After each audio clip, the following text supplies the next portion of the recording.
Bom dia, meninas! Tudo bem com vocês? E aí, saudades dos nossos vídeos diários? Eu acho que sim, porque tem algumas pessoas me mandando mensagens no particular, falando que estão lendo, mas que sentem falta dos vídeos. Mas é o que temos para hoje, então por enquanto vamos continuar nessa pegada de menos vídeos, mas logo a gente volta com os nossos vídeos diários. E eu recebi mensagens me perguntando sobre os capítulos, explica isso pra mim, explica aquilo outro, não foi só uma pessoa. Então o que eu resolvi fazer? Seguir sugestão de uma amiga, tentar falar um pouquinho sobre cada capítulo.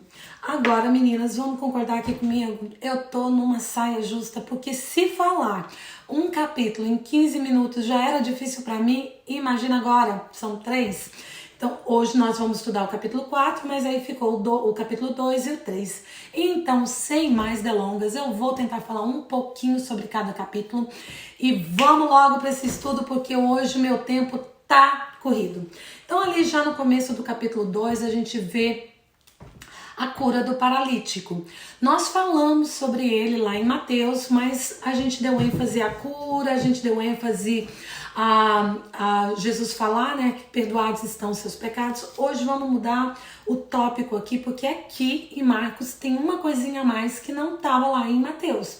Eu não sei se vocês perceberam, mas aqui em Marcos, esse paralítico tem 4 amigos que o levam até Jesus. Então eles estão tentando levar esse paralítico que está numa maca, uma cama, né? Mais uma maca mesmo.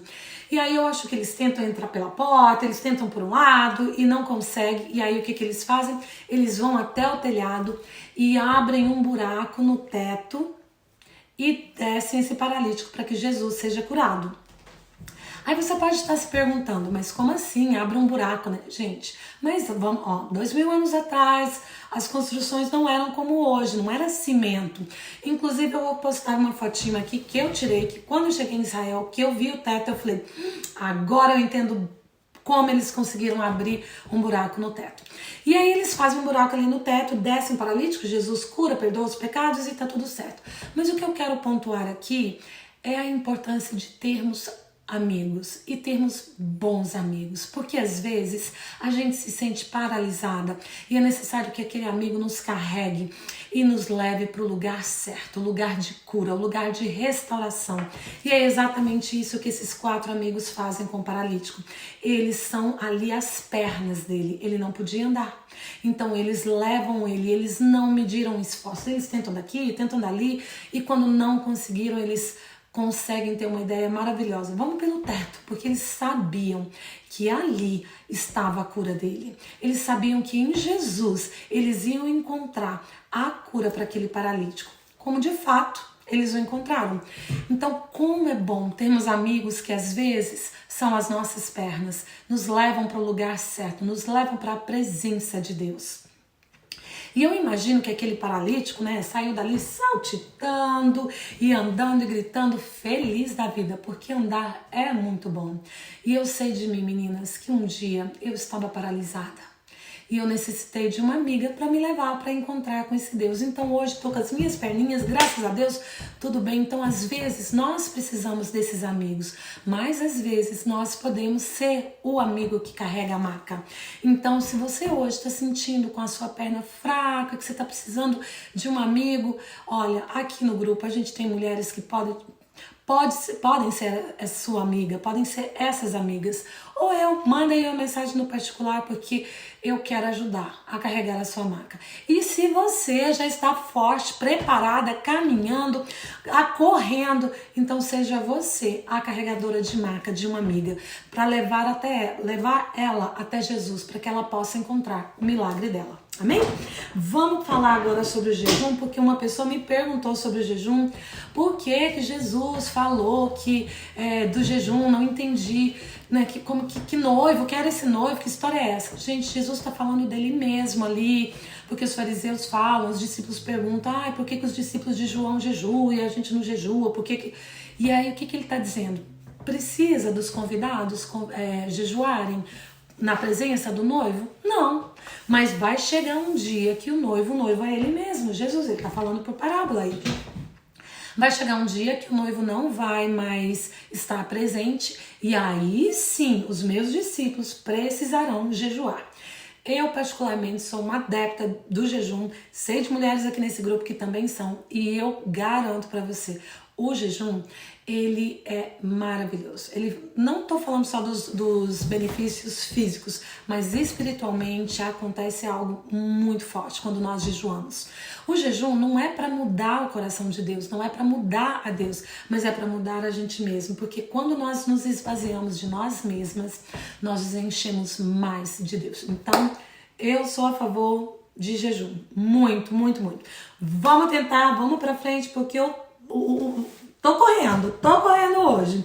E aí, já ainda no capítulo 2, a gente vai ver Jesus, os discípulos colhendo umas e falando em espanhol aqui, colhendo umas espigas, e aí os fariseus chegam e começam a descer a lenha em Jesus, falando bem, olha que absurdo, e Jesus dá um exemplo, olha, Davi fez isso, comeu o pão da propiciação, não vamos falar sobre isso, mas o foco aqui agora é a resposta de Jesus, que é sobre o sábado, que ele fala, olha, eu sou o Senhor do sábado. Já pulamos, pegando um gancho aqui no capítulo 2, e a gente já passa para o capítulo 3, porque é praticamente a mesma coisa. E uma curiosidade, a Bíblia, ela não foi escrita em capítulos e versículos, isso é algo mais atual, é algo novo.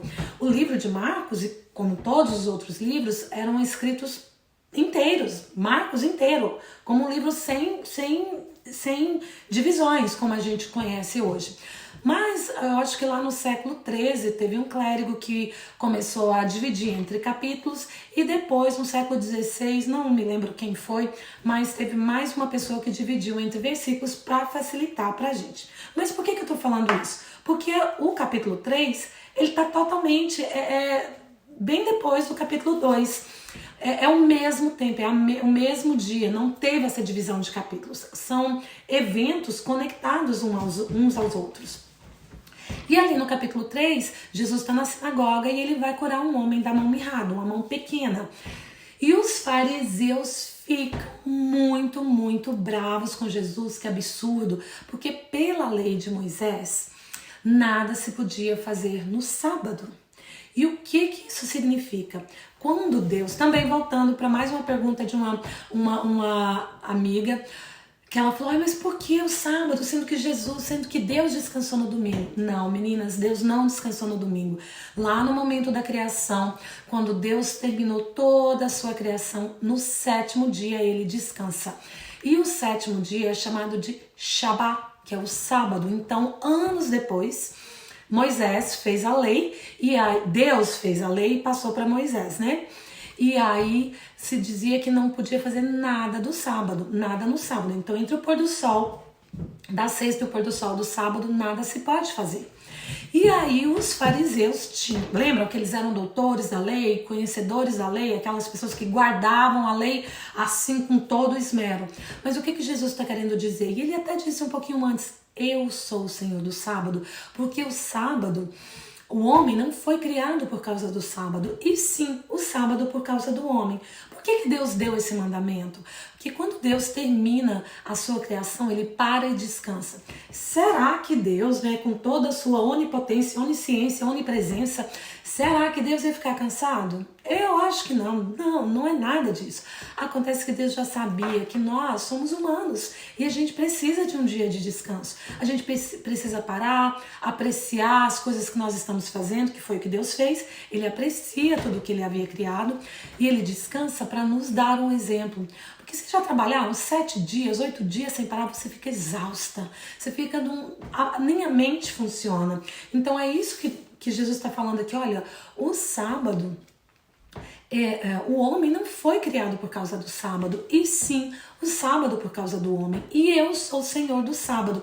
O que é mais importante? Deixar um cara com a mão ressequida, a mão pequena, ou eu curá-lo? Só porque é sábado eu não vou curar? Vocês ficam presos às suas religiosidades e se esquecem do mais importante. Então, por isso que nós cristãos, nós não guardamos o sábado. Tem uma denominação que guarda, eles estão nesse princípio lá do Velho Testamento. Mas nós aqui, eu, né, particularmente, vejo que eu entendo que Jesus, quando ele diz eu sou o Senhor do sábado, quer dizer que a gente tem que tirar um descanso sim, mas não necessariamente no sábado.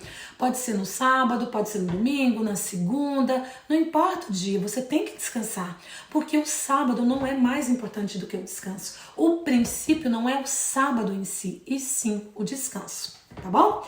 E aí vamos embora, o que mais que temos aqui? Eu tô tentando resumir porque eu acho que eu não vou conseguir chegar no capítulo 4. Jesus muda o nome de Simão, né? Muda o nome de Pedro. Pedro antes chamava Simão e Jesus passa a chamá-lo de Pedro. E eu confesso que até agora eu nunca tinha tido a curiosidade de saber o que significa Simão. Simão significa ouvinte, o que eu acho que é bem uma característica de Pedro, porque Pedro era muito perguntador, era muito participador, e eu acho que as pessoas que ouvem mais são as que mais perguntam. Eu acho que é por isso que eu falo muito, eu escuto muito, gosto sempre de perguntar. Mas era necessário que Jesus mudasse o nome dele de Simão, de ouvinte, para pedra. Lembra que Pedro é pedra? Rocha, porque ele precisava ser esse sustentáculo, ele precisava ser firme na fé dele. Tanto é que quando ele morre, eu já falei isso aqui, né? Quando eles chegam para crucificá-lo, ele diz: pode crucificar, e crucifica logo de cabeça para baixo, que eu não sou digno de ser crucificado como meu Senhor. Olha a firmeza, olha a dureza dele. Eu vou morrer, mas eu vou morrer firme na rocha que é Jesus, que a gente já falou sobre isso também. E aí a gente vê um pouquinho mais à frente, tô no modo vamos, né? A gente vê um pouquinho mais à frente os familiares de Jesus, né? Jesus vai para a casa dele, era lá em Cafarnaum, e a gente vê os familiares de Jesus indo buscá-lo para prendê-lo, né? Porque Jesus tá louco, tá doido, endoidou. Jesus estava curando, estava fazendo um monte de coisa, e o nome dele já estava aí, né? Sendo comentado em toda a região ali. E em seguida, os fariseus acham que Jesus está endemoniado. Então Jesus tem a família dele achando que ele estava louco e os fariseus achando que ele estava endemoniado. Enquanto isso, a multidão louca, enfurecida por Jesus, porque queria milagres, queria curas. Mas vamos entender aqui a família de Jesus um pouquinho também? Porque para Maria, isso aqui nós estamos falando de Maria, da mãe de Jesus, dos irmãos de Jesus. Para eles, Jesus era o irmão, Jesus era o filho. Maria, ela amamentou, ela trocou fralda, ela deu comida, ela cuidou de Jesus. Então ele era aquela criança que cresceu. E eu particularmente, isso aqui sou eu, nunca li em livro, não está na Bíblia, mas sou eu com os meus pensamentos. Eu tenho para mim que Jesus foi uma criança prodígio, que ele já fazia alguns milagres, que ele já dava pinta ali, né, da divindade dele. E Maria sabia disso, porque ela foi visitada pelo Espírito Santo. Então, mais do que ninguém, Maria era sabedora, conhecedora da divindade de Jesus. Mas eu creio que ele, quando criança, eu acho que multiplicação do pão, eu acho que ele multiplicou primeiro na casa dele. Porque eu imagino, eles eram de uma família pobre, humilde, muitos irmãos, família grande, o pão era pouco. Eu acho que ali ele deu graças e multiplicou ali para a família dele. Mas como eu falei, isso aqui sou eu. E mesmo já tendo ideia, né, de quem era Jesus, eles achavam que ele estava louco. Mas sabe por quê? Porque olha só, você ia gostar de ver o seu irmão sendo perseguido, das pessoas falarem dele, por mais que ele estava fazendo coisas muito boas, tinha sempre gente procurando para matá-lo, para levá-lo ao cárcere. Então vamos combinar que a família dele estava, eu acho, né, que estava só querendo defendê-lo e nada mais. Aí eles chegam na casa de Jesus, que já estava tomada. Jesus não conseguia nem comer, nem entrar na casa direito, era cheio de gente. E a família manda os discípulos ir lá avisar. Ó, manda Jesus sair aqui pra fora. Eu acho que era pra prender e levar ele embora. Bora pra casa, seu doido. O que você tá fazendo aqui? Eu imagino que os irmãos de Jesus iam falar, vamos embora, você tá maluco? E, gente, eu já fiz isso com as minhas irmãs, eu não sei. Eu já chamei minha irmã de louca. Minha irmã, ela sabe, já pedi perdão depois, me arrependi do que eu fiz, mas a gente como família, às vezes a gente acha que a gente está fazendo a coisa certa e nem sempre estamos. E aí Jesus manda os discípulos falarem para eles, ó, volta lá, fala para minha mãe e meus irmãos lá que quem é minha mãe e meus irmãos? todo aquele que confessar ao meu Pai, todo aquele que aceitar ao meu Pai, todo aquele que no futuro, implicitamente, né, nas entrelinhas ele está falando, aquele que me aceitar como seu Senhor e Salvador, esse sim, esse será a minha mãe e será o meu irmão. Por que Jesus está falando isso? Primeiro, porque ele estava mandando ali, naquele momento, ele estava mandando um recado para a mãe dele e para os irmãos. Eu não vou entrar nessa caixinha que vocês estão querendo me colocar. Não adianta vocês tentarem me colocar num molde, porque eu não pertenço a esse mundo. Eu não sou desse mundo e eu não vou me conformar com as coisas desse mundo. E outra coisa, apesar de Maria ser uma mulher, uma menina, né? A gente falou sobre isso, era menina, 13, 15 anos no máximo, menina. Apesar de Maria ser essa menina, gente, Jesus veio e morreu tanto por mim e você, quanto ele morreu por Maria. Maria, me perdoe, não quero ofender a fé de ninguém, mas Maria também foi pecadora. Talvez não os mesmos pecados que eu, os mesmos que você, mas não existiu na terra, na face da terra, nenhum ser humano, exceto Jesus, que não pecou. Então Jesus morre por mim, morre por você, morre por Maria, a mãe dele, e morre pelos irmãos dele. Isso aí é fato, não sou eu, não é o meu achismo, é o que a palavra de Deus diz. Então, é essa a mensagem que ele está tentando passar ali. Olha, eu vou morrer por vocês também. Eu vou morrer pelos seus pecados. E Tiago, irmão de Jesus, nesse momento, eles não viam Jesus, tanto Tiago quanto os outros, eles não viam Jesus como o Messias. Mas depois, meninas, tem até um livro que chama Tiago. E esse Tiago é o irmão de Jesus. E ele é peça fundamental na formação das igrejas. É ele que vai ser aquele alicerce da igreja. Então, olha só, Jesus morre pelo próprio irmão. E depois Tiago vira aí um dos 12 apóstolos que ajuda a expandir o evangelho. Eu acho que eu falei muito, já nem chegamos no capítulo 4, eu tô morrendo de medo, minha câmera só grava 20 minutos. Mas eu queria falar ali um pouquinho do capítulo 4, que fala sobre a lamparina, que a gente não coloca a lamparina embaixo da cama, né, sobre a lâmpada, porque é para iluminar, então tem que colocar no lugar alto. E o que ele quer dizer ali é que nada ficará escondido. A gente pode mentir para os nossos cônjuges, a gente pode mentir para os nossos filhos, os nossos colegas de trabalho, os nossos amigos, a gente pode esconder os nossos pecados, mas um dia vai vir à tona. Virá à tona. Se não vier agora, um dia nós chegaremos diante de Deus e Ele vai falar: você lembra daquilo que você tentou esconder? Eu vi. A gente pode até tentar esconder umas das outras aqui, mas de Deus a gente não esconde. E aí, para terminar, porque eu acho que o tempo já foi, ele fala sobre a parábola do grão de mostarda, que é o menor dos grãos. E eu estava lá na região da Palestina, é tão pequenininho, que tem uns que você precisa de uma lupa para você ver de tão pequeno que é. Mas o grãozinho, quando ele é plantado, gemina, nasce e dá a maior das hortaliças. Até as aves chegam para fazer ninho e descansar à sombra dessa hortaliça que é a mostarda.